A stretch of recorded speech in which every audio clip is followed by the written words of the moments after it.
হ্যাঁ ঠিক আছে, চল শুরু করে দিই। ঝপ করে ঝপ করে ঝপ করে ঝপ করে। আবার কখন কি ঝামেলা এসে পড়ে। রেকর্ডিং হচ্ছে, সবকিছু হচ্ছে। হ্যাঁ, কোথায় খুলেছিলাম এটা? সমস্যা ব্যাপার। যাই হোক, হ্যাঁ, কার্বোক্যাটায়ন পড়িয়েছি, কার্বেনিয়াম কার্বোনিয়াম আয়ন দুটোই পড়িয়েছি। কার্বন আয়নস পড়িয়েছি, কার্বন রেডিক্যালস পড়িয়েছি। নন ক্লাসিক্যাল কার্বোক্যাটায়ন একটুখানি শেষের দিকে বলেছিলাম, এবং বলেছি এটা আমরা SN1 SN2 পড়ার সময় ডিল করব, মানে অন্য একটা জায়গা থেকে ডিল করবো। Generation and stability, structure, electrophilic nucleophilic behaviour পড়িয়ে দিয়েছি, রিঅ্যাক্টিভ ইন্টারমিডিয়েট সম্পর্কেও বলে দিয়েছি, তাহলে এই পার্টটা শেষ। আচ্ছা, এখানে আছে ফ্রি এনার্জি ইকুইলিব্রিয়াম, এইগুলো তো থার্মোডিনামিক্স তোরা আমরা সেটা কেন। এর মধ্যে যেটা আছে হ্যামন্ড পস্টুলেট, এইটা আমাকে বলতে হবে। হুম, তা বলবো আজকে। প্রিন্সিপাল অফ মাইক্রোস্কোপিক রিভার্সিবিলিটি, এইটা হয়তো আজকে বলবো না, মানে বলতেও পারি, পরে ক্লাসের ডিউরেশন অনুযায়ী দেখতে পাচ্ছি, দেখছি পরে। Substitution reaction.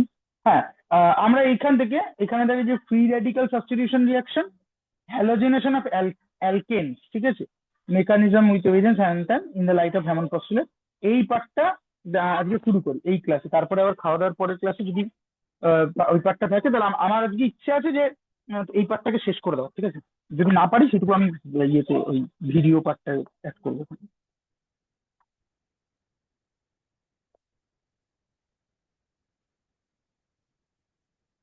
আজকে হচ্ছে কত তারিখ?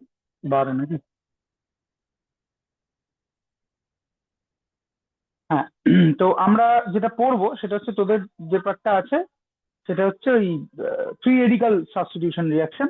হ্যাঁ, halogenation of অ্যালকেনস।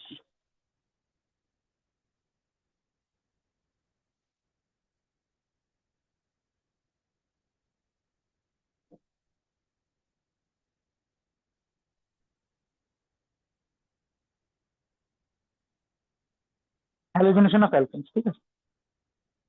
In general halogenation of অ্যালকেনস রিয়াকশনটা খুব ইম্পর্টেন্ট রিয়াকশন নয়, ঠিক আছে। কারণ আম, মানে খুব বেশি কিছু ওটা দিয়ে অ্যাচিভ করা যায় না। হ্যাঁ, আম, আবার একদিক দিয়ে দেখলে পরে মানে কেন ইম্পর্টেন্ট নয় তার ইন জেনারেল সেন্সটা হচ্ছে যে আহ, মানে আমরা তো এই রিয়াকশনটা করতে চাইছি বেসিক্যালি, ধর এটা একটা অ্যালকেন এবং তার সঙ্গে কোনো একটা হ্যালোজেনকে অ্যাড করতে চাইছি, অ্যাড করে এইটা পেতে চাইছি RH, ঠিক আছে, এইটা পেতে চাইছি। এবার এই রিয়াকশনটা কেন খুব একটা সিগনিফিকেন্ট নয়, তার কারণ হচ্ছে যে এই জিনিসটা পাওয়ার একটা বেটার রাস্তা আছে। হুম, কিরকম বেটার রাস্তা আছে? বেটার রাস্তা হচ্ছে যদি আমাকে অ্যালকেন, এই মানে এইটা এই রিয়াকশনটা আমাকে করতে হয়, তাহলে আমাকে একটা অ্যালকেন পেতে হবে। এখন ইন জেনারেল অ্যালকেন গুলো আমরা কোথা থেকে পাই? ইন জেনারেল মানে একটা উপায় হচ্ছে অ্যালকেন পাওয়া পেট্রোলিয়াম ইন্ডাস্ট্রি থেকে আমরা পাই। হ্যাঁ, মানে পেট্রোলকে মানে পেট্রোলিয়াম, ক্রুড পেট্রোলিয়াম অয়েলকে আমরা যখন বিভিন্ন টেম্পারেচারে ডিস্টিল করি, সেখান থেকে আমরা বিভিন্ন অ্যালকেন পাই। কিন্তু অ্যালকেন গুলো মোস্টলি গ্যাসিয়াস, ফলে তাদেরকে নিয়ে রিয়াকশন করার ঝামেলার একটু। দ্যাট ইজ ওয়াই এইটার খুব সিনথেটিক ভ্যালু নেই এই রিয়াকশনটা। ইন্ডাস্ট্রিয়াল ভ্যালু কিছু আছে, সেটাও খুব লিমিটেড, আসছি সেখানে। আরেকটা ব্যাপার হচ্ছে যে আহ, মানে ইজে করে বলে একজন, ইজে করে নাম শুনেছিস হয়তো। হ্যাঁ, সেই কোরে হাউস সিনথেসিসের ইজে করে, খুব এমিনেন্ট অর্গানিক কেমিস্ট্রি কেমিস্ট। তো ইজে করেকে একবার প্রশ্ন করা হয়েছিল যে আপনাকে যদি একটা ডেজার্টে নিয়ে যাওয়া হয়, যেখানে একটা ফুললি ফার্নিশড কেমিক্যাল ল্যাব থাকবে, সমস্ত ইকুইপমেন্ট থাকবে, সবকিছু থাকবে, তখন ইনঅর্গানিক রিয়েজেন্ট আপনাকে সাপ্লাই করা হবে, কিন্তু অর্গানিক মলিকুল আপনি 10টা অর্গানিক মলিকুল নিয়ে যেতে পারবেন, ঠিক আছে। তাহলে আপনি সেই 10টা অর্গানিক মলিকুল কি নেবেন, ঠিক আছে। তো কি মনে হয় কি নিতে পারে? কি কি নিতে পারে দাদা 10টা যেহেতু?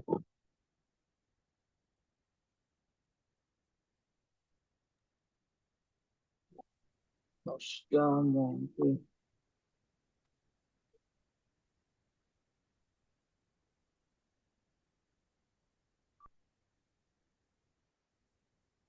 আচ্ছা, আমার থেকে একটু দূরে খুব চেঁচামেচি হচ্ছে, সেটা কি এখানে শোনা যাচ্ছে? না না, ঠিক আছে। হ্যাঁ।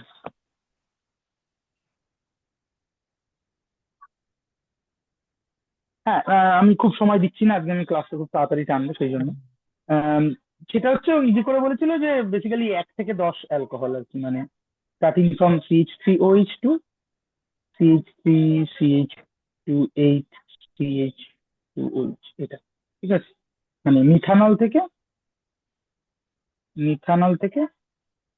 ডেকানল অব্দি, ঠিক আছে? কেন এটা বলেছিল, তার কারণ হচ্ছে যে অ্যালকোহল এমন একটা জিনিস যেখান থেকে তুই সমস্ত গ্রুপে ট্রানজিশন করতে পারিস, ঠিক আছে? মানে অ্যালকোহল থেকে খুব সহজেই অ্যালকোহলের অক্সিডেশন করলে পরে তুই একটা কার্বনিল কম্পাউন্ডে চলে যেতে পারবি, কার্বনিল কম্পাউন্ড। অ্যান্ড যেই মুহূর্তে তুই কার্বনিল কম্পাউন্ডে গেলি, কার্বনিল কম্পাউন্ডকে বলাই হয় queen of organic chemistry, because বা সিনথেটিক অর্গানিক কেমিস্ট্রি, কারণ কার্বনিল কম্পাউন্ড থেকে তুই তোর সমস্ত দিকের রাস্তা খুলে যাবে এবং প্রচুর প্রচুর প্রচুর রিয়াকশন। সো অ্যালকোহল নিয়েছিল, এবং এটাও মজার যে যদি আমাকে এই অ্যালকিল হ্যালাইডটা বানাতে হয়, অ্যালকিল হ্যালাইড আমাকে খুব ভালো অনেকগুলো রাস্তা দেবে, কারণ অ্যালকিল হ্যালাইডে বুঝতেই পারছিস যে এইটা হাইলি ডেল্টা নেগেটিভ, এটা হাইলি ডেল্টা পজিটিভ, তার মানে হাইলি পোলার, তুই এটাকে নানা রকম রিয়াকশন ইউটিলাইজ করতে পারবি। তো এই অ্যালকিল হ্যালাইডটা পাওয়ার বেস্ট রাস্তা হচ্ছে রেট্রো, যদি ভাবি এই সাইনটা হচ্ছে রেট্রো সাইন, ঠিক আছে? মানে এই সাইনটা হচ্ছে সামনের দিকে রিয়াকশন, এইটা হচ্ছে যে আর এক্সটা কোথা থেকে এসছে, ঠিক আছে? তো এই আরএক্স ভদ্রলোক কোথা থেকে আসা সহজ, সেটা হচ্ছে যদি আমি আর ওইচ পাই, আর ওইচ থেকে আর এক্স আসা খুব সহজ, ঠিক আছে?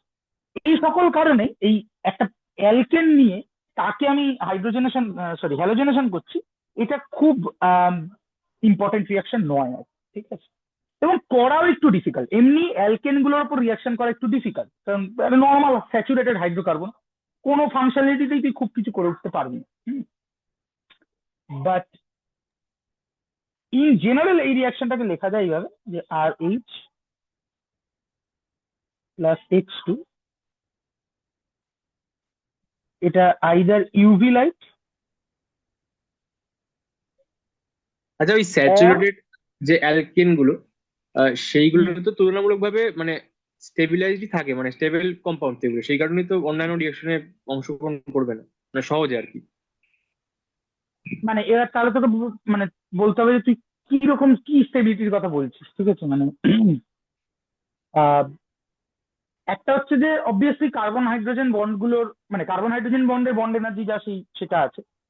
আরেকটা হচ্ছে কাইনেটিক, মানে এটা আমরা আজকের ক্লাসে যদি সময় পাই বলবো, তোদের আছে ওখানে, যেটা কেসিপি ভার্সেস টিসিপি টাইপের যে প্রবলেম, অর্থাৎ দুভাবে স্টেবিলিটিকে জাজ করা যায়, একটা হচ্ছে কাইনেটিক্যালি, একটা হচ্ছে থার্মোডিনামিক্যালি, ঠিক আছে? থার্মোডিনামিক্যালি যদি দেখি তাহলে মানে হাইড্রোকার্বন গুলো stable, no doubt stable, but খুব আহামরি স্টেবল তুই হয়তো সবসময় বলে উঠতে পারবি না। বাট তোর কি বলে ইয়েগুলো, আম, তোর মানে কেন বলছি, ধর ধর এই যে আমরা আমরা যেসব জ্বালানি ব্যবহার করি, সেই জ্বালানিগুলো তো মোস্ট অফ দেম আর হাইড্রোকার্বন, ঠিক আছে? মোস্ট অফ দেম স্যাচুরেটেড, ঠিক আছে? হ্যাঁ, কিছু আনস্যাচুরেটেড আছে। তো তুই একটা স্যাচুরেটেড হাইড্রোকার্বনকে বার্ন করিয়ে সেখান থেকে এনার্জি এক্সট্রাক্ট করছিস, মানে কি?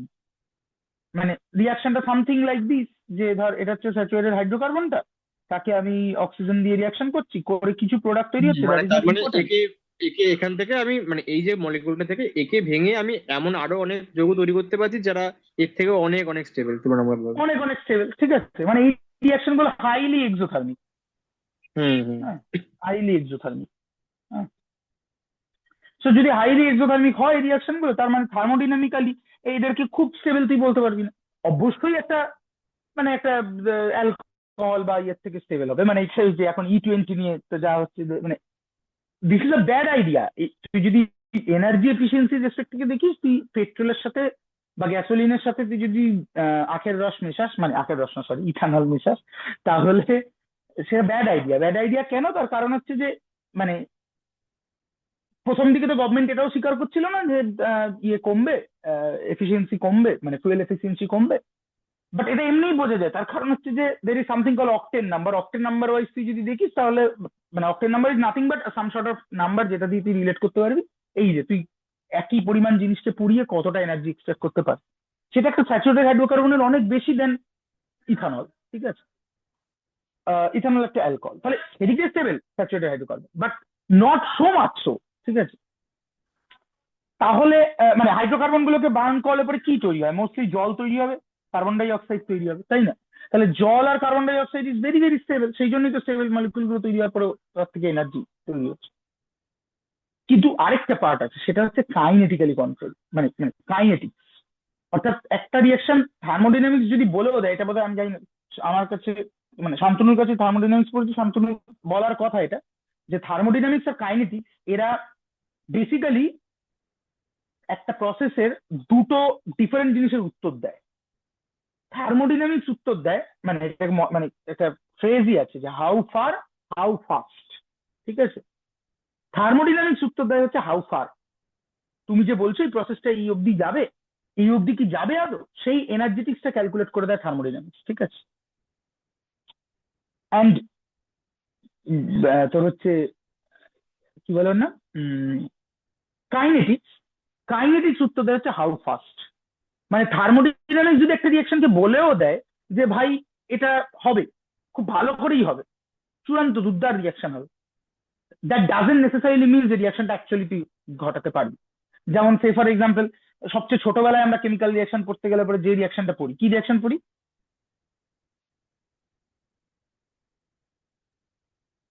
প্রথম কেমিক্যাল রিয়াকশন আমরা কি পড়ি? ওই যে জল তৈরি হয় সেটা নাকি? হ্যাঁ, জল, হাইড্রোজেন প্লাস অক্সিজেন, জল তৈরি হচ্ছে, ঠিক আছে। হুম, জল তৈরি। এটা যদি মানে আমাদের সেই ছোটবেলায় ব্যালেন্স করে লেখা শেখায় তো বেসিক্যালি এটা হবে, ঠিক আছে। এই রিয়াকশনটা থার্মোডাইনামিক্যালি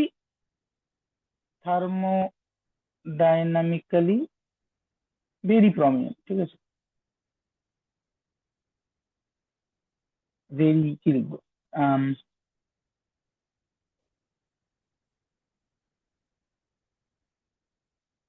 আমি এক্সাক্ট শব্দটা খুঁজে যাচ্ছি না, একটা প্রমিনেন্টলি লিখছি, ঠিক আছে,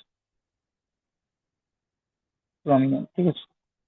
কিন্তু মানে এটা করে যদি তোরা এখন ভাবিস যে আমি তাহলে একটা কাজ করবো, আমি একটা সিলিন্ডার নেব, তার মধ্যে 2 ভাগ হাইড্রোজেন নেব, 1 ভাগ অক্সিজেন নেব, নিয়ে এটা দিব, তাহলে জল তৈরি হবে।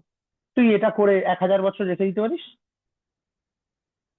কিংবা তার থেকেও বেশি দিন, এক ফোঁটা রিয়াকশন হবে না, ঠিক আছে, এক ফোঁটা রিয়াকশন হবে না। হুম,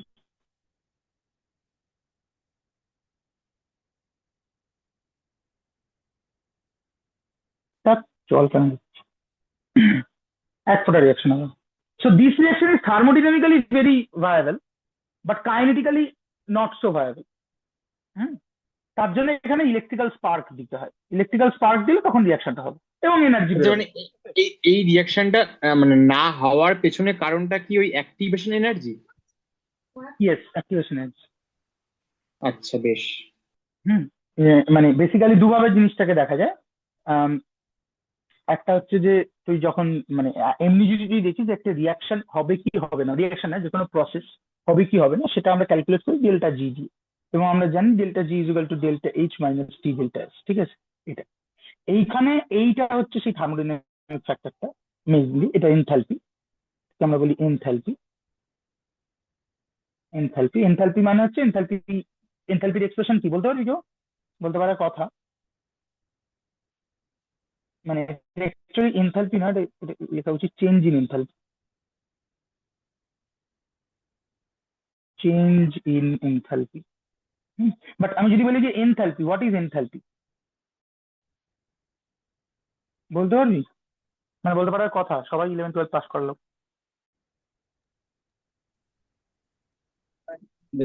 পাস করা গেল।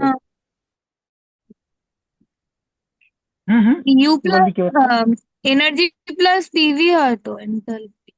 হ্যাঁ, ইউ প্লাস পিভি, ঠিক বলেছো। U plus PV. So U হচ্ছে ইন্টারনাল এনার্জি, ইন্টারনাল এনার্জি, আর এইটা হচ্ছে পিভি ওয়ার্ক, ঠিক আছে, মানে মেকানিক্যাল ওয়ার্ক, মেকানিক্যাল ওয়ার্ক, ঠিক আছে। অর্থাৎ একটা সিস্টেম প্রেসার ভলিউম চেঞ্জ করার জন্য যে শক্তিটা খরচা করে, যেটাকে আমরা মেকানিক্যাল ওয়ার্ক বলি, সেটা প্লাস তার ভিতরে যে টোটাল ইন্টারনাল এনার্জি, এটা হচ্ছে তোর এনথালপির হিসেবটা দেয়, ঠিক আছে। একটা সিস্টেম প্রেসার ভলিউম অল্টারেশন ছাড়াও আরো অনেক ধরনের কাজ করতে পারে, তাদেরকে আমরা বলি নন পিভি ওয়ার্ক বা non mechanical work. Non PV work or non-mechanical work. ঠিক আছে, নন মেকানিক্যাল ওয়ার্ক। আমি এখানে থার্মোডাইনামিক্স পড়াতে বসছি না, ফলে খুব ডিটেলসে যাবো না, জাস্ট সেখান থেকে বলছি। সো তুই যদি চিন্তা করে দেখিস যে ডেল্টা জি, এটা তোকে কি ফ্যাক্টরটা দিল, এই ডেল্টা জি বেসিক্যালি একটা সিস্টেমের টোটাল ইন্টারনাল এনার্জি এবং তার মেকানিক্যাল, ডেল্টা জি বলছি সরি, ডেল্টা এইচ, একটা সিস্টেমের টোটাল ইন্টারনাল এনার্জি এবং তার PV work, total PV work available, বা সেটা যেভাবে মানে অত ডিটেলস আমি যাচ্ছি না, যে আইদার সে করে ফেলেছে অথবা তার উপরে করা হয়েছে, ইট doesn't matter, but the amount of mechanical work. Now the other factor is this factor T delta S, ঠিক আছে। এইটা হচ্ছে সেই কাইনেটিক ফ্যাক্টরটা, ঠিক আছে, মানে ঠিক কাইনেটিক ফ্যাক্টর এটা নয়, বাট আমি বলছি ব্যাপারটা কি। এইটা হচ্ছে সেই এটা হচ্ছে মানে মূলত তোর এনথালপি ফ্যাক্টর, হ্যাঁ, এনট্রপি ফ্যাক্টর, এনট্রপি ফ্যাক্টর, হ্যাঁ। এনট্রপির সঙ্গে টেম্পারেচারের একটা, সেই টেম্পারেচার কেন ওখানে জুড়ে থাকে সেটার কারণ আছে, সেটা সেকেন্ড ল অফ থার্মোডাইনামিক্স তোকে দেয়, হ্যাঁ। সো বেসিক্যালি এই ডেল্টা জিটা হচ্ছে তোকে দেবে টোটাল নাম্বার অফ বা total amount of non PV work বা নন মেকানিক্যাল ওয়ার্ক,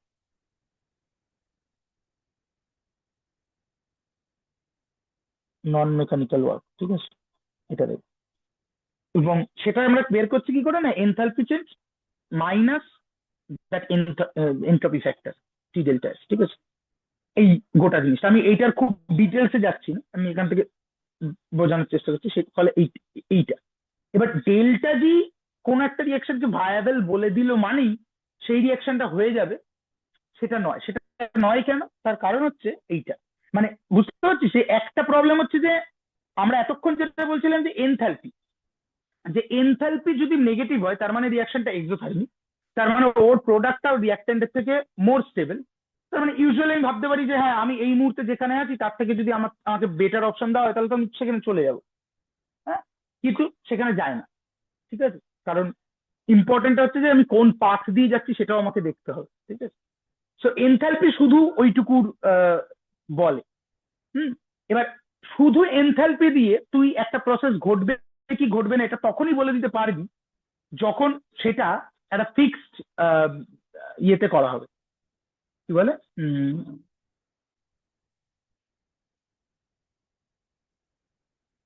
ফিক্সড ভলিউমে করা হবে, ঠিক আছে। হুম, ঠিক বললাম তো এনথালপির রিলেশনটা কি? হুম, ঠিকই বলেছি। হ্যাঁ, এবার সেই এনথালপি দিয়ে আমি তাহলে গোটা জিনিসটা বলতে পারলাম, এর মধ্যে আমি এবার এনট্রপি ফ্যাক্টরটাকে আনলাম, আনার পর আমি নন পিভি ওয়ার্কের রেসপেক্টে গোটা জিনিসটা বললাম, খুব ভালো কথা। কিন্তু সেটাও আমাকে রিয়াকশনটা আলটিমেটলি বলতে পারবে না, তার কারণ হচ্ছে এই ডেল্টা জি গ্রাফিক্যালি যে জায়গাটা দেন, যদি মানে ওই আরএনএস এর যে মডেলটা ইউজ করে সেটা যদি করি, যে এটা যদি রিয়াক্ট্যান্ট হয়, প্রোডাক্ট এদিকে যে কোনো এক জায়গায় থাকতে পারে, মানে যদি প্রোডাক্ট নিচে থাকে আর প্রোডাক্ট উপরে থাকে, হ্যাঁ, যদি প্রোডাক্ট নিচে থাকে তার মানে খেয়াল করে এই বরাবর হচ্ছে এনার্জি, তার মানে খেয়াল করে দেখ যে এটা আমি ধরবো হচ্ছে প্রোডাক্ট ওয়ান, এটা প্রোডাক্ট টু। তাহলে যদি রিয়াক্ট্যান্ট থেকে প্রোডাক্ট ওয়ানে যায়, আমি প্রথমে স্ট্রেট লাইন ইউজ করি, এটা যেতে পারে বা এটা যেতে পারে, হ্যাঁ। তাহলে যদি রিয়াক্ট্যান্ট থেকে প্রোডাক্ট ওয়ানে যায় তাহলে এনার্জি চেঞ্জ কত হচ্ছে, এটাকেই আমরা এনথালপি চেঞ্জ বলবো, হুম। সেটা কত, সেটা হচ্ছে বেসিক্যালি ফাইনাল মাইনাস ইনিশিয়াল যদি করি তাহলে, সরি, পি ওয়ান মাইনাস আর, দেখ এটা আচ্ছা, নেগেটিভ হবে। একটা জাস্ট ছোট প্রশ্ন করবো। So this is exothermic reaction. Hmm, হ্যাঁ, আমি বলছি যে এই যে প্রোডাক্টের যে আমরা লিখেছি এনার্জি লেভেলটা, এই প্রোডাক্ট বলছি সরি, রিয়াক্ট্যান্টের বিক্রিয়কের, হুম, তো এখানে তো বিক্রিয়ক মানে দুই দুই হুম। থেকে অনেকগুলো হতে পারে, তো আমি বলছি যে এখানে কি তাদের প্রত্যেকটার এনার্জি লেভেল যোগ করে এটা বাড়ানো হয়েছে, মানে এই এনার্জি লেভেলটা তৈরি করা হয়েছে, মানে জিজ্ঞাসা করছি। হ্যাঁ, হ্যাঁ, হ্যাঁ, মানে মানে প্রথম কথা হচ্ছে it doesn't matter, why doesn't matter, because হচ্ছে তুই এটাকে, these are all state function, so তুই আলটিমেটলি ওই পার্টিকুলার রিয়াক্টেন্ট স্টেটটাকে দেখছিস, ঠিক আছে, হুম। ফলে তুই একসাথে একসাথে হিসাবেও দেখতে পারিস যে টোটাল এনথালপি রিয়াকশনের আগে কি ছিল, টোটাল এনথালপি রিয়াকশনের পরে কি, বা কোন একটা পার্টিকুলার কম্পোনেন্টের রেসপেক্টে দেখতে পারিস, ইট ডাজেন্ট ম্যাটার। হ্যাঁ, মানে এটা তো এভাবেও দেখা যাচ্ছে, মানে আমি একটা বিক্রিয়া ঘটানোর জন্য যতটা পরিমাণ শক্তি দিচ্ছি তার থেকে বেশি পরিমাণ শক্তি পাচ্ছি, তার হুম। মানে এটা মানে যে যৌগটা তৈরি হচ্ছে সেটা বেশি মানে ইয়ে ওই আর কি কাইনেটিক্যালি স্টেবল হচ্ছে। আর যদি কম পরিমাণ না শক্তি না না এই না না না, তুই যেটা বলছিস তার জন্য অ্যাক্টিভেশন এনার্জি লাগবে। প্রথম কথা হচ্ছে যে আমরা এখন ধর অ্যাক্টিভেশন এনার্জি ব্যাপারটা আমরা জানি না, তাহলে আমি কি দেখতে পারি যে একটা রিয়াক্ট্যান্ট স্টেট আছে, এবার এখান থেকে দুটো প্রোডাক্ট স্টেটে যাওয়া পসিবল। একটা হচ্ছে যে যে প্রোডাক্ট স্টেটটার এনার্জি বা এনথালপি যাই বল না কেন, সেই টোটাল এনার্জিটা এই রিয়াক্ট্যান্ট স্টেটের থেকে কম, আর আরেকটা হচ্ছে বেশি।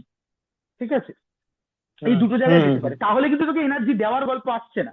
মানে এক্সোথার্মিক রিয়াকশনের ক্ষেত্রে তোকে কখনোই এনার্জি দিতে হবে না, এক্সোথার্মিক রিয়াকশন এমনি এমনি হয়ে যাওয়ার কথা।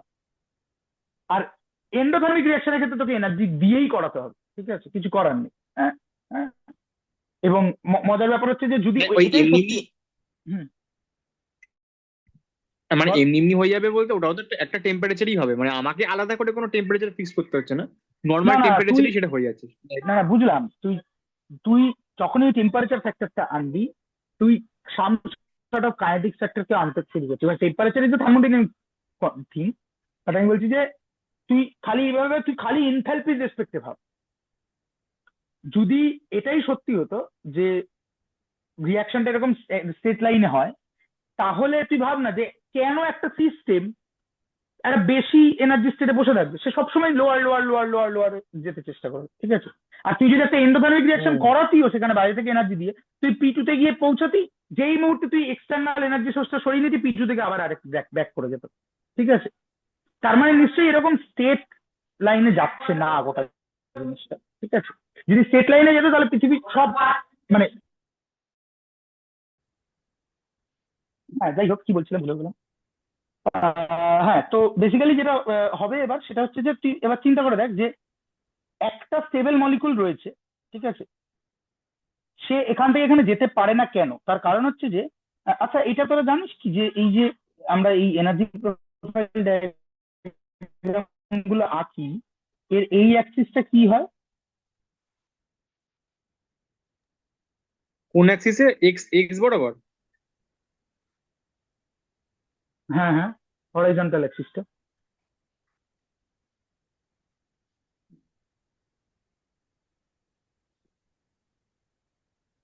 টাইম বলে নাকি না? না এটা হয় রিয়াকশন কোঅর্ডিনেট। আচ্ছা আচ্ছা। ঠিক আছে, রিয়াকশন কোঅর্ডিনেট ব্যাপারটা কি? ব্যাপারটা হচ্ছে যে ইট ক্যান বি এনিথিং। কোন একটা বন্ড অ্যাঙ্গেল হতে পারে, কোন একটা বন্ড লেন্থ হতে পারে। মানে তুই তো এনার্জিকে প্লট করছিস, তুই কার এনার্জি প্লট করছিস? হুম, কিসের এনার্জি প্লট করছিস? একটা তুই বলতে পারিস টাইম, কিন্তু তাতে ঝামেলা হচ্ছে যে তুই টাইম দিয়ে এখানে মাপতে পারবি না এই কারণেই যে টাইম চেঞ্জ হলে পরে ধর তুই এ একটা মলিকুল দিয়ে শুরু করেছিস, মানে অনেকগুলো এ মলিকুল দিয়ে শুরু করেছিস, যত টাইম যাবে তত এ মলিকুল বি মলিকুলে কনভার্ট হবে, সেইটা চেঞ্জ হবে। কিন্তু তুই তো জানতে চাইছিস যে একটা পার্টিকুলার মলিকুলের এনার্জি কিভাবে চেঞ্জ হবে থ্রু আউট দ্য রিয়াকশন। ঠিক আছে, তাহলে হুম সেটার জন্য তোকে এমন একটা প্যারামিটারের সাথে এনার্জিকে ট্যাগিং করতে হবে, অর্থাৎ ইন্ডিপেন্ডেন্ট ভ্যারিয়েবলটা এমন একটা প্যারামিটার নিতে হবে যেটা থ্রু আউট দ্য রিয়াকশন ওই পার্টিকুলার মলিকুলে চেঞ্জ হয়। ঠিক আছে, আর মাইক্রোস্কোপিক ফিনোমেনা। তো সেটা যা খুশি হতে পারে। ধর একটা রিয়াকশনে তুই দেখছিস যে একটা বন্ড ভেঙে যাচ্ছে, আমরা এই নিয়ে কথা বলবো হ্যালোজেনেশন রিয়াকশন বলতে গিয়ে। তো তুই এই বন্ড ভাঙার মানে অর্থাৎ এই বন্ড ডিস্টেন্সটাকে এই রিয়াকশন কোঅর্ডিনেট হিসেবে ট্রিট করতে হচ্ছে, যে একটা পার্টিকুলার বন্ড যখন এই ডিস্টেন্সে ছিল তখন তার এনার্জি ছিল এই, এবার যখন রিয়াকশনটা শেষ হবে তখন বন্ড ডিস্টেন্সটা অতটা হবে, তখন তার এনার্জি এই। এবার মাঝে তার মানে কি হচ্ছে, বন্ড ডিস্টেন্সটা বাড়ছে বা কমছে কিছু একটা হচ্ছে, অর্থাৎ বন্ড ডিস্টেন্সের চেঞ্জ হচ্ছে। So the independent variable you are choosing that bond distance. এবার হুম এটা বন্ড ডিস্টেন্স হতে পারে, একটা ডাইহেড্রাল অ্যাঙ্গেল হতে পারে, ডাইহেড্রাল প্লেন হতে পারে, বন্ড অ্যাঙ্গেল হতে পারে। দের আর প্লেন্টি অফ থিং, মানে যেটা দিয়ে তুই ট্যাগ করতে পারবি সেটা দিয়ে তুই ট্যাগ করিস, ওই জন্য এটাকে একত্রে বলে রিয়াকশন কোঅর্ডিনেট। ঠিক আছে, তো এবার তুই চিন্তা করে দেখ যে একটা স্টেবল মলিকুল ছিল, আরেকটা স্টেবল মলিকুল তৈরি হবে। মানে আমি সহজে বলি এইভাবে যে ধর এ এ বন্ড ছিল, ঠিক আছে, এখন রিয়াকশন তুই যেটা করছিস তাতে করে এ বি বন্ড তৈরি হবে। হুম, মানে একদম নিউক্লিওফিলিক সাবস্টিটিউশন সেকেন্ড অর্ডার চিন্তা কর, যে তার মানে ধর একটা জায়গাতে তো এটাকে বেরিয়ে যেতে হবে ভেঙে। হুম, তার মানে the transition state will be something like a বেরিয়ে যাচ্ছে, বি ঢুকছে। এবার এখানে এক্সটেন্টের গল্প থাকবে, সেসব আমরা হ্যামন্ড পস্টুলেট পড়বো যখন দেখবো যে the extent of breaking the bond and the making the bond, এই দুটো সবসময় সেম হবে তা না, ঠিক আছে?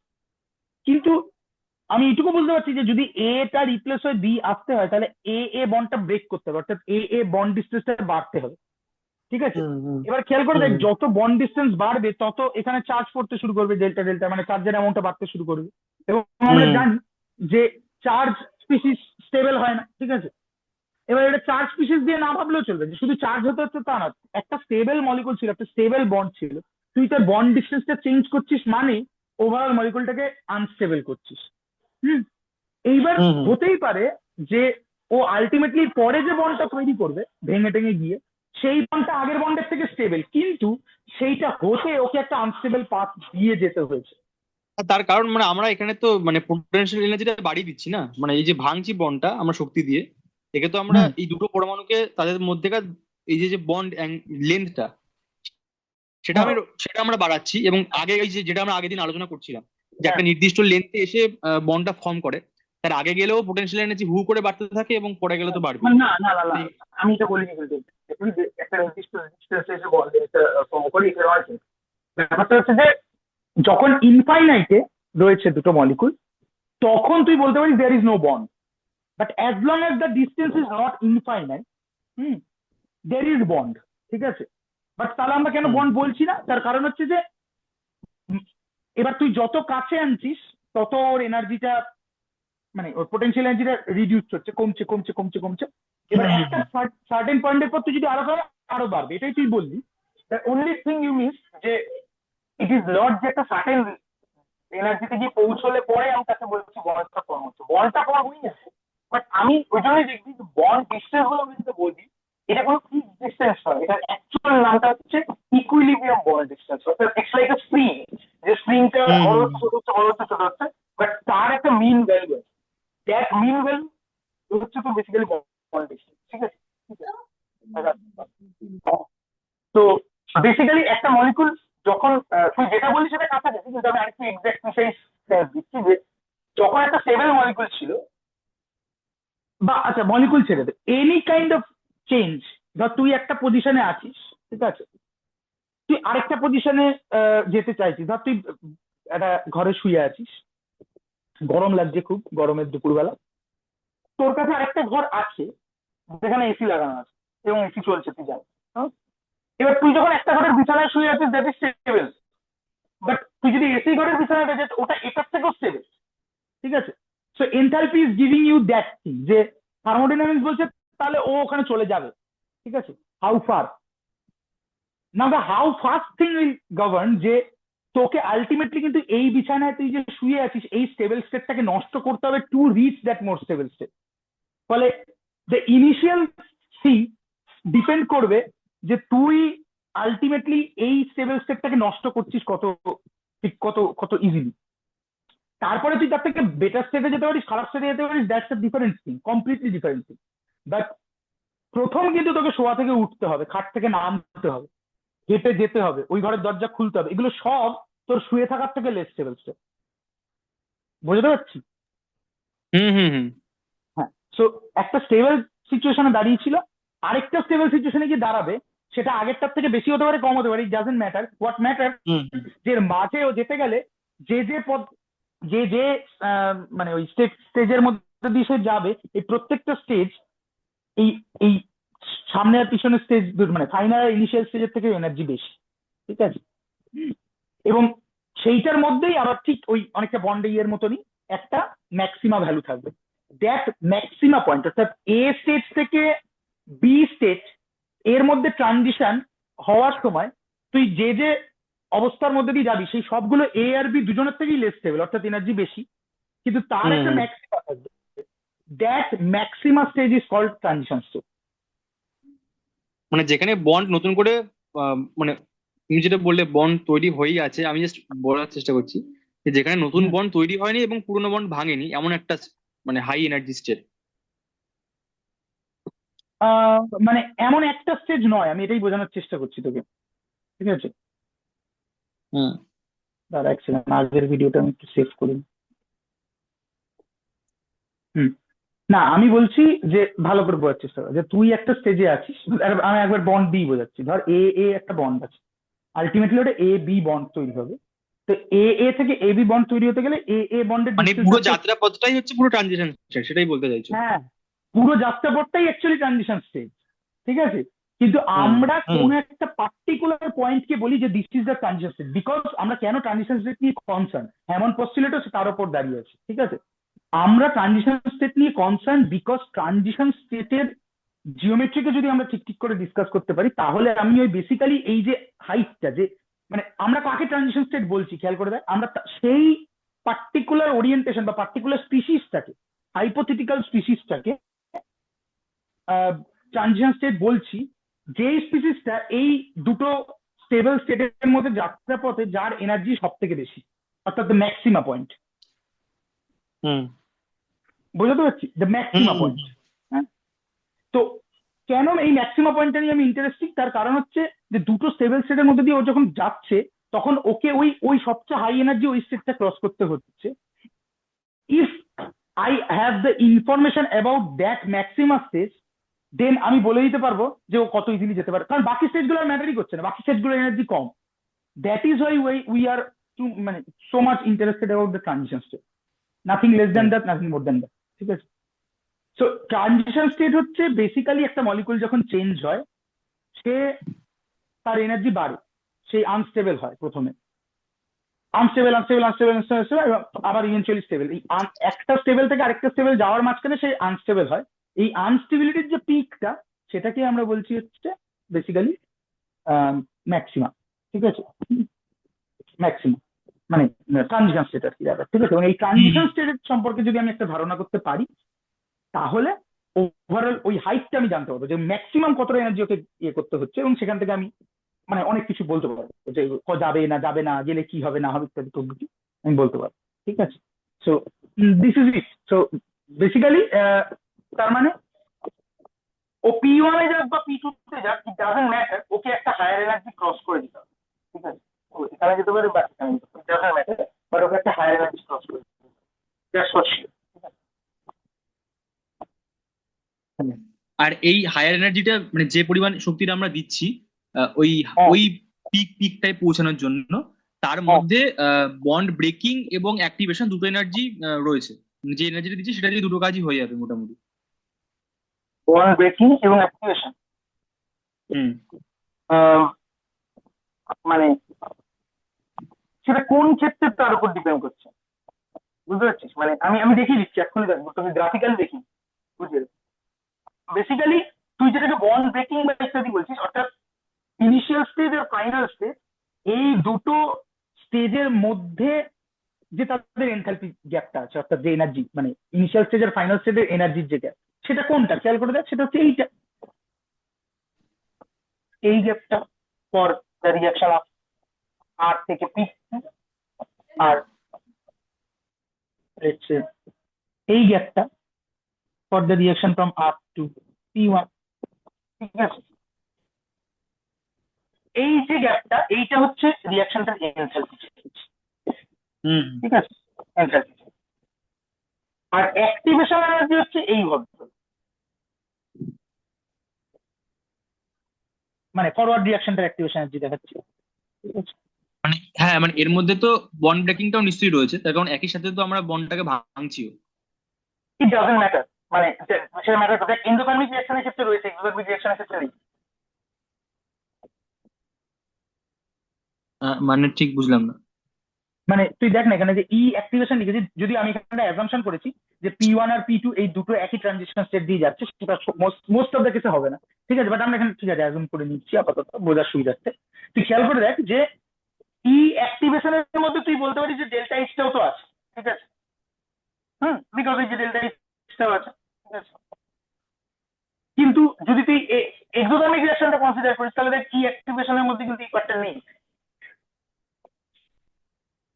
হুম আচ্ছা, তাই মানে না? আমি তাহলে তুই আমি এটা মানে আমি এটা মানে হয়তো ভুলই জেনেছি, মানে আমি এটা ইয়েকে সার্চ করেছিলাম আর কি, ওই হুম, জেমিনিতে, যে হুম, বেশিরভাগ রিয়াকশনের ক্ষেত্রে কি ওই মানে বন্ড এই যে যেটা আমরা দেখতাম এই পিকে যে একদম পিক পয়েন্টটা যার উপরে আর কি উঠছে না, ট্রানজিশন স্টেটটা বলছি, হ্যাঁ ঠিক তার হ্যাঁ হ্যাঁ মধ্যে কি অ্যাক্টিভেশন এনার্জি এবং বন্ড ব্রেকিং এনার্জি দুটোই ইনভলভ থাকে মানে একই সঙ্গে? ও বলছে হ্যাঁ, মোস্ট অফ হ্যাঁ। দা ওই সমযোজী বন্ধনের ক্ষেত্রে এটা হয়ে থাকে, মানে ওই এটার মধ্যেই বন্ড ব্রেকিং এনার্জি এবং অ্যাক্টিভেশন এনার্জি দুটোই রয়েছে। না, সেটা তুই বলতে পারবি না, তার দুটো কারণ রয়েছে দেখ। মানে বাকি নুয়ান্স আমি ছেড়ে দিলাম। তুই সিম্পলি এইভাবে ভাব যে ট্রানজিশন স্টেট মানে এমন একটা হাইপোথেটিক্যাল স্টেট যেখানে বন্ডটা পুরোপুরি ভাঙেইনি। তাহলে বন্ডটা যখন পুরোপুরি ভাঙেইনি তার মধ্যে নিশ্চয়ই বন্ড ব্রেকিং এর পুরো এনার্জিটা কনসিডার করা যেতে পারে না। মানে হুম বুঝতে পারছিস, আমি ইনটিউটিভলি ভাবতে বলছি, বাকি বাকি নুয়ান্স হুম বলে হুম যা। হুম ঠিক আছে? হুম হুম। ফলে এই স্টেটমেন্টটা ঠিক হতে পারে না। ঠিক আছে? Activation is a different realization, মানে different realization of energy. And bond making এটা এখানে তুই অনলি ফাইনালস এন্ড ইনিশিয়াল স্টেজটা দিচ্ছিস। বুঝতে পারছি? আচ্ছা, তাহলে যদি মানে এরকমই হয় যে ধরো এই যে ট্রানজিশন স্টেটে আমরা যেটা পিকটা বলছি, যে সেখানে হুম। বন্ড ভাঙেওনি এবং বন্ড তৈরিও হয়নি মানে এমন 100% একটা জায়গা। বন্ড ভাঙে। মানে যে কোনো একটা দিয়েই বল, যে ধর আমি একটা কোনো একটা হ্যাঁ বন্ড হ্যাঁ, ভাঙাটাই আমার মেন কনসার্ন, তাহলে 100% বন্ডটা ভাঙে। দ্যাট ইজ দ্য তাহলে নেক্সট মানে কারেক্ট। হ্যাঁ, ওটা এমন একটা যদি জায়গা হয়ে থাকে যেখানে বন্ডটা ভাঙেনি পুরোপুরি এখন অব্দি, হ্যাঁ তাহলে হ্যাঁ। আরো বাকি বাকি বন্ড মানে বাকি বন্ডটা ভাঙতে তো আরো কিছুটা শক্তি লাগতে পারে, তো তাহলে তো এই পিকটা আরো উপরের দিকে ওঠার কথা ছিল। না, তুই ওই আবার একই জায়গায় গিয়ে আটকাচ্ছিস। এই পিকটা স্রেফ এই কারণে হয়েছে, ভালো করে বোঝার চেষ্টা কর। একটা বন্ড ছিল, আরেকটা বন্ড, মানে একটা বন্ড ছেড়ে দে, একটা স্টেট ছিল, আরেকটা স্টেটে গিয়ে পৌঁছচ্ছে। এই দুটো স্টেটই থেকেই এদের মাঝের ট্রানজিশন স্টেটের এনার্জি বেশি। মানে ট্রানজিশন মাঝের প্রত্যেকটা স্টেপের, মানে তুই খাট থেকে উঠে বসবি সেটারও এনার্জি তোর খাটে শোয়ার থেকে বেশি, তুই খাট থেকে নামবি সেটারও বেশি, হেঁটে যাবি সেটারও বেশি, ওই দ্বারা ঠেলবি সেটারও বেশি, সবগুলোরই বেশি। এবার প্রশ্ন হচ্ছে যে এই পুরো যাত্রাপথের মধ্যে কোন পয়েন্টে এনার্জিটা, মানে তোকে কোন পয়েন্টে তুই সবচেয়ে আনস্টেবল। মোস্ট প্রবাবলি যখন তুই রাস্তার মাঝখানে আছিস, ঠিক আছে, হুম সেই সময় হুম তুই সবচেয়ে মোর স্টেবল, সবচেয়ে লেস স্টেবল আর কি, সবচেয়ে লেস স্টেবল অপশনে আছিস, মানে মোর এনার্জি অবস্থানে আছিস। ঠিক আছে? এবার সেইখানে তুই কেন এটাকে বন্ড এনার্জির সাথে গোলাতে পারবি না? তার কারণ হচ্ছে যে ইট ডাজেন্ট ম্যাটার, ওই ওই এনার্জিটার সাথে বন্ড ব্রেকিং মেকিং এর এনার্জির কোনো সম্পর্কই নেই। ঠিক আছে? কোনো সম্পর্ক নেই। It's a completely different thing. তার কারণ হচ্ছে, এবার তুই ভাব যে তাহলে মানে তখনও কিছুটা বন্ড ভাঙিনি, তাহলে তো আমার আরেকটু এনার্জি লাগবে বা ইত্যাদি। ঠিক আছে? না, লাগবে না। তার কারণ হচ্ছে তুই চিন্তা করে দেখ যে কেন ওই ট্রানজিশন স্টেটের পর আবার এনার্জিটা নামছে। তার কারণ হচ্ছে যে ও আলটিমেটলি যেখানে যাবে সেটা মোর স্টেবল কিন্তু। হুম ঠিক আছে? সেটা মোর স্টেবল কিন্তু, মানে সেটা মোর স্টেবল মানে সেটা মানে অনেকটাই স্টেবল। ডিপেন্ড করবে যে মানে রিয়াক্ট্যান্টের থেকে মোর স্টেবল কিনা আমি বলছি না, আমি বলছি যে সেটা আবার স্টেবল স্টেট।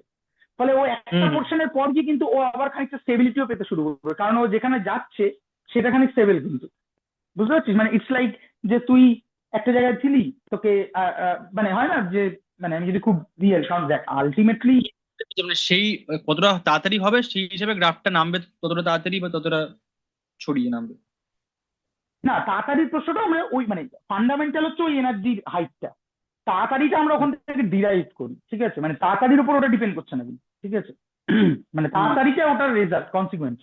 বাট আমি বলছি যে ধর তুই একটা পজিশন থেকে আরেকটা ইয়েতে যাচ্ছিস, তো যখন বাড়ি থেকে তুই বেরোচ্ছিস তখন তুই অনেকটা দূরে আছিস। এবার ধর তুই একটা চ্যাপ্টার পড়ে শেষ করতে চাইছিস, একটা জিনিস শিখতে চাইছিস। তো যখন শুরুর দিকে তুই পড়াটা শুরু করলি, হুম, অর্থাৎ যখন তুই পড়াটা শুরু করিসনি তখন তুই একটা স্টেবল গ্রাউন্ডে আছিস। যখন তুই ওটা শিখে ফেলবি তখন তুই আরেকটা স্টেবল গ্রাউন্ডে থাকবি। কিন্তু মাঝের মেহনতটা তোকে করতে হবে। এবার মাঝের মেহনত থেকে তুই যদি ট্র্যাক করতে যাস, যখন তুই একদম পড়া শুরু করবি তখন তুই তোর এনার্জি আস্তে আস্তে বাড়ছে, ভাল লাগছে না, কি হচ্ছে কিছুই বুঝতে পারছি না, কলায় উমুক তুমুক।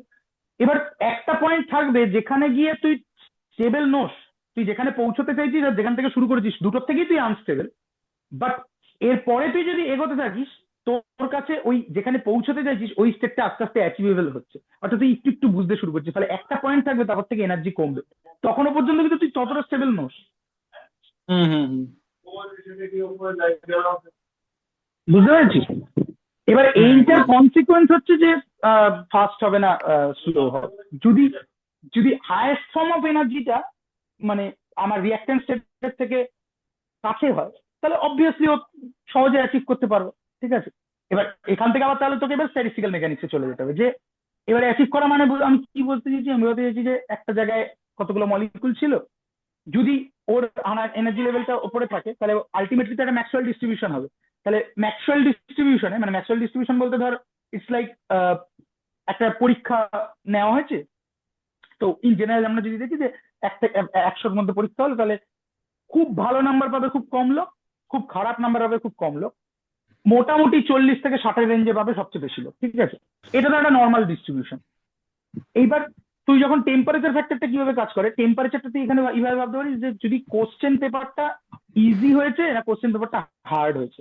যদি কোশ্চেন পেপারটা খুব ইজি হয় তাহলে কি হবে, যে দেখ দেখ একটুখানি গ্রাফটা স্কিউড হয়ে যাবে। মানে আমি যদি ছবি এঁকে দেখাই, যে for normal case the graph will be something like this, হ্যাঁ, সামথিং লাইক দিস। আর এই বরাবর হচ্ছে মার্কস আছে, এটা 0 মার্কস, এটা 100 মার্কস, আর এই বরাবর হচ্ছে স্টুডেন্ট ডেন্সিটি, ঠিক আছে, স্টুডেন্ট ডেন্সিটি। তাহলে তুই দেখতে পাচ্ছিস অ্যারাউন্ড 40 থেকে 60-এর মধ্যে সব থেকে বেশি সংখ্যক স্টুডেন্ট স্কোর করছে, ঠিক আছে। This is a normal distribution, ঠিক আছে। যদি আমি একটু স্কিউড স্কিউড নর্মাল লিখি ইচ্ছে করে রিয়েলিস্টিক লাগার জন্য, ঠিক আছে,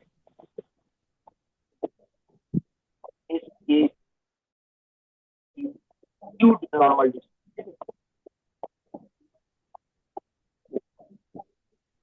এইবার ধর পরীক্ষার প্রশ্নটা যদি খুব ইজি হয় তাহলে কি হবে, যে যারা আগে খারাপ নম্বর পাচ্ছিল তাদের অনেকেও একটু বেশি বেশি নম্বর পেতে শুরু করবে। তখন গ্রাফটা দেখ কিরকম হয়ে যাবে, একটু ভাবলেই বুঝতে পারবি যে তখন গ্রাফটা ইভেনচুয়ালি সামথিং লাইক এরকম, যে এরকম হতে শুরু করবে। অর্থাৎ বেশি বেশি স্টুডেন্ট বেশি নাম্বার পেতে শুরু করবে। দুটো জিনিসই সরেছে, একটা মিনটা সরেছে, হ্যাঁ, মিন মানে হচ্ছে এইটা, যে আগের বার মাঝারি নাম্বারটা এখানে ছিল অ্যারাউন্ড 55 ছিল, এখন সেটা সরে গিয়ে 65 হয়ে গেছে। অ্যাট দ্য সেম টাইম এই রেঞ্জে, ঠিক আছে, অর্থাৎ যেটাকে স্ট্যান্ডার্ড ডেভিয়েশন বলে, সেই স্ট্যান্ডার্ড ডেভিয়েশনটাও বেড়ে গেছে, ঠিক আছে। আর যদি পরীক্ষা খুব কঠিন হয় তাহলে বেশিরভাগ লোকই খুব কম পাবে, তুই একজন যারা ভালো স্টুডেন্ট তারা বেশি পাবে, তাহলে তখন আবার এটা উল্টো দিকে স্কিউড হবে, অর্থাৎ এই দিকটা একটু হাই হয়ে এরকম এইটা, ঠিক আছে। তো এইখানে পরীক্ষা কঠিন বা ইজি হওয়াটা হচ্ছে তুই টেম্পারেচার হিসেবে বলতে পারিস। একটা মলিকুল গুলো যখন ঘুরে বেড়াচ্ছে তাদের তুই যদি টেম্পারেচার ইনক্রিজ করিস তার মানে হচ্ছে বেসিক্যালি তুই পরীক্ষার প্রশ্নটাকে সহজ করে দিচ্ছিস। তার মানে বেশি এনার্জি স্টেটে বেশি বেশি স্টুডেন্ট যাবে। তার মানে হচ্ছে বেসিক্যালি তুই এনার্জি বাড়াচ্ছিস, মানে মানে টেম্পারেচার বাড়াচ্ছিস, মানে বেসিক্যালি তুই অনেকগুলো মলিকুলকে হায়ার এনার্জির পপুলেশনে পপুলেট করছিস। So the number of molecule who can reach a particular threshold will increase. So eventually the rate of the reaction will increase. বুঝতে পারলাম? হুম হুম হুম, পেরেছি। হ্যাঁ, হ্যাঁ, তো এইটা হচ্ছে ব্যাপার। তো যাই হোক, আমাদের মনে হয় এই পয়েন্টেই ব্রেকটা নিয়ে নেওয়া উচিত। তার আগে আমি যদি ছোট্ট একটা সেটা বলে দিই, সেটা হচ্ছে যে হ্যাঁ, হ্যাঁ, তো আমরা যেটা বলছিলাম এখানে সেটা হচ্ছে বেসিক্যালি যে এই হ্যালোজেনেশন রিয়াকশন অফ অ্যালকেন, এটা খুব সিনথেটিক্যালি খুব ইম্পর্টেন্ট হয়। তার কি কি কারণ বলো? এক হচ্ছে যে halogenation of reaction, halogenation of alkane করে আমি যে প্রোডাক্টটা পাবো সেটা অ্যালকোহল, অ্যালকোহলের হ্যালোজেনেশন থেকে অনেক বেশি ইজিলি অ্যাকসেপ্ট করা সম্ভব, এক নম্বর। দু নম্বর হচ্ছে যে মোস্টলি স্যাচুরেটেড হাইড্রোকার্বন গুলো মানে গুলো গ্যাসিয়াস হয়, ফলে তাদেরকে নিয়ে রিয়াকশনে হ্যান্ডেল করার খুব চাপে হয়, ঠিক আছে। এন্ড দ্য থার্ড প্রবলেম হচ্ছে যে এই রিয়াকশনটার ক্ষেত্রে এই এক্স যদি ফ্লুরিন হয় তাহলে একে একে দিয়ে কাজ করানো খুব মুশকিল। ফ্লুরিন আছে, কারণ fluorine is highly gas. Iodine আবার অ্যালকেনের সাথে রিয়াকশন করতে পারে না, আর বলবো সেটা রিয়াকশন করে সেগুলো সব বলবো। মেন প্রোডাক্ট হচ্ছে সিএল এবং বিআর। এবার তারাও যেগুলো করে সেগুলো ইমপ্লিকেশন খুব বেশি কিছু নয়, হ্যাঁ, মানে ক্লোরিনেশন অফ অ্যালকেনের কিছু সিনথেটিক্যালি, মানে ক্লোরিনেশন অফ অ্যালকেনের synthetically very very less important, bromination তাও খানিকটা ইম্পর্টেন্ট, ঠিক আছে। তো right chlorination, chlorination of alkane is very less important synthetically.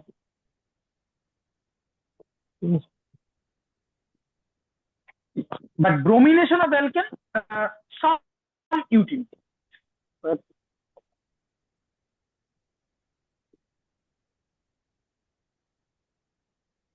bromination of alkane has some utility. ঠিক আছে, some utility. However, মানে ইন্ডাস্ট্রিয়াল ক্ষেত্রে যেখানে লাখ লাখ টন সিনথেসিস হচ্ছে সেখানে না খুব সফিস্টিকেটেড রিঅ্যাকশন সবসময় ইউজ করা হয় না, এমন একটা ইউজ করা হয় যেখানে তো একটু গন্ডগোল, মানে গন্ডগোল দেখবি industrial process of alcohol synthesis বা ইত্যাদি, সেখানে দেখবি যে আহ, কিছু একটাকে ধর একটা অ্যালকিল হ্যালাইডকে একটা অ্যালুমিনিয়াম অক্সাইডের ইয়ের ওপর দিয়ে হাই টেম্পারেচারে রান করে দিই, ঠিক আছে। ইন্ডাস্ট্রিতে লাখ লাখ টন তৈরি হচ্ছে, তার যে সেই ইনফ্রাস্ট্রাকচার আছে তারা সেটা করতে পারে, ফলে synthetically important and industrially important এই দুটোর ডিস্টিংশনটা ওইখানে হয়ে যায়। যে সিনথেটিক্যালি ইম্পর্টেন্ট মানে হচ্ছে আমাকে খুব প্রিসাইজ হতে হবে, সফিস্টিকেটেডলি করতে হবে ইত্যাদি। আর ইন্ডাস্ট্রিয়াল ক্ষেত্রে ইন্ডাস্ট্রি অনেক ড্রাস্টিক ভাবে রিয়াকশনটা করে দিতে পারে, ঠিক আছে। এবং খুব লার্জ অ্যামাউন্টে করে দিতে পারে, হ্যাঁ, মানে সে ফর এক্সাম্পল ও এমন একটা রিয়াকশন করলো তাতে হয়তো প্রচুর বাই প্রোডাক্ট তৈরি হলো, বাট ইট ডাজেন্ট ম্যাটার, কারণ ওর কাছে ওই লার্জ স্কেল অ্যামাউন্টকেও পিউরিফাই করার বন্দোবস্ত করে রেখেছে। কিন্তু আমি যদি সিনথেটিক্যালি করি, আমি একটা ড্রাগ ডিজাইন করছি, সেখানে আমাকে একটা ক্লোরিনেশন করতে হবে, সেখানে যদি আমি ক্লোরিনেশন অফ অ্যালকেন করতে যাই তাহলে সেটা আমার কাছে খুব ব্যাড, মানে খুব মানে চাপের হয়ে যাবে আর কি আমার। তো however chlorination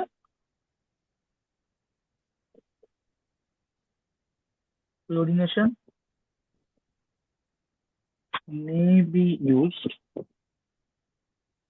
industrial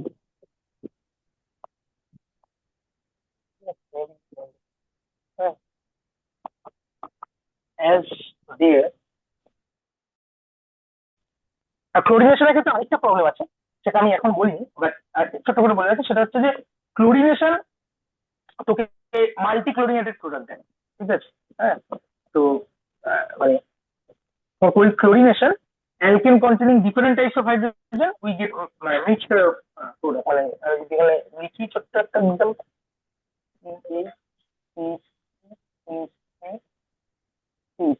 this is isobutane, এই আইসোবিউটেনের যদি আমি ক্লোরিনেশন করতে চাই Cl2H2O, হ্যাঁ, তাহলে আমরা দিস ওয়ান অর্থাৎ 2-chloromethyl propane, ঠিক আছে, এইটা পাবো 33% অ্যারাউন্ড, আর CH2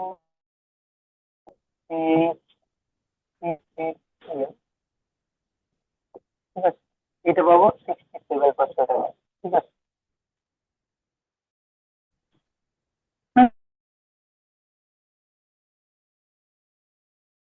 তো মিক্সচার তৈরি হচ্ছে, মিক্সচার সেপারেশন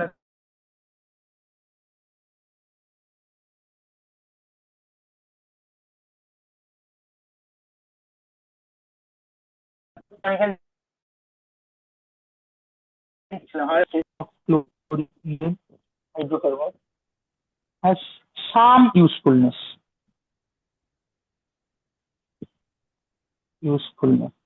ঠিক আছে। তো এই হচ্ছে ব্যাপার। এবার আমরা এরপরে ফিরে এসে 8 ঘন্টা পর যেখান থেকে শুরু করবো, সেটা হচ্ছে যে এই